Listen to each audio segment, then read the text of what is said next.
বাস্তবের মোগলি। আফ্রিকার জঙ্গলে চিতা, হাতি, পাইথনের সঙ্গে দিন কাটাতো এই মেয়ে। বই আর সিনেমার চৌখুবি ছেড়ে হঠাৎ যেন বাস্তবের পৃথিবীতে মোগলি।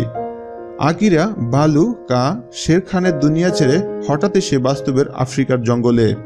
কখনো চিতা শাবকের সঙ্গে দুষ্টুমি, কখনো হাতির পিঠে চড়ে চষে ফেলা জঙ্গলের এ প্রান্ত থেকে ও প্রান্ত, আবার কখনো উট পাখির সঙ্গে ভাব জমানো, যেন বনের পশুরাই তার রক্ষক। এমনি লোমহর্ষক কাহিনীতে মোড়া পুচকে টিপ্পির ছোটবেলা। কিন্তু কেমন করে ফরাসি মেয়ে টিপ্পি দেগরে নামিবিয়ার গহীন জঙ্গলে এসে পড়ল? কিভাবেই বা পশুদের সঙ্গে গড়ে উঠল তার ছোটবেলা? চলুন জেনে নেওয়া যাক। 1990 সালের 4 জুন দক্ষিণ আফ্রিকায় নামিবিয়ার উইন্ডহোয়েকে জন্ম টিপ্পির। বিখ্যাত ফরাসি wildlife photographer Sylvie Robert ও অ্যালেন দেগ্রে টিপ্পির বাবা মা। দক্ষিণ আফ্রিকা, জিম্বাবুয়ে, বটসওয়ানার গহীন জঙ্গলে বন্যপ্রাণীর ছবি তুলে বেড়াতেন সিলভি ও অ্যালেন। ছোট থেকে জঙ্গলে থাকতে থাকতে জঙ্গলকে ভালোবেসে ফেলে টিপ্পিও। হিংস্র বন্যপ্রাণীরা হয়ে ওঠে তার আপনজন। টিপ্পির মা সিলভি বলেছেন, টিপ্পি খুবই ভাগ্যবান। আমাদের 3 জনের এই সংসারটা ছিল এমনই, যেখানে আমরা মানুষের চেয়ে পশু পাখির সান্নিধ্যে বেশি দিন কাটাতাম। টিপ্পিকে বলতাম সকলেই কিছু না কিছু উপহার পায়, এই পশুরাই তার উপহার। ও পশুদের সঙ্গে কথা বলতো, ওদের ভাষা বুঝতে পারত। আমরা এই মুহূর্তগুলো ধরে রাখার চেষ্টা করেছি। 5 টন ওজনের দানবাকার আফ্রিকার হাতির পিঠে চড়ে জঙ্গল দাপিয়ে বেড়াতো ছোট মোগলি।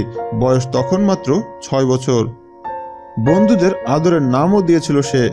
বড় দাদা 34 বছরের হাতিটির নাম ছিল আবু। লেপার্ডকে টিপ্পির নাম দিয়েছিল J&B। শুধুমাত্র পশুরাই নয়, নামিবিয়ার উপজাতি মানুষদের সঙ্গে টিপ্পির ছিল সখ্য। বিশেষত সান ও হিম্বা উপজাতির পরিবারের সঙ্গে দিনের বেশিরভাগ সময় কাটাতো সে। জীবনের প্রথম 10 বছর জঙ্গলই কেটেছে টিপ্পির, তাই জঙ্গলের নিয়মেই বাঁচতে শিখেছে সে। আদিবাসীদের মতো করে গাছের রস খাচ্ছে সে। চলছে জীবন শিক্ষার পাঠও। তীর ধনুক চালাতে শিখেছে টিপ্পি। রক পাইথনকে আদর করছে টিপ্পি। প্যাঙ্গুইন কলোনিতে টিপ্পি। টিপ্পির পিঠে চড়েই মজা পেত মার্কাটরা। তখন মাত্র 1.5 বছর বয়স। পিছনে হাতির দল। ফিডিং বোতল থেকে নির্বিকার চিত্তে দুধ খেয়ে যাচ্ছে টিপ্পি। 2002 সালে ডিসকভারি চ্যানেলে বেরিয়েছিল টিপ্পির TV documentary around the world with Tippi. সম্পূর্ণ অনুষ্ঠানটির হোস্ট ছিল সে নিজেই। এই ট্রাভেলিংয়ের মধ্যেই প্যারিস স্কুলিং শেষ করে টিপ্পি। প্রকাশিত হয় তার বহু চর্চিত বই টিপ্পি মাই বুক অব আফ্রিকা।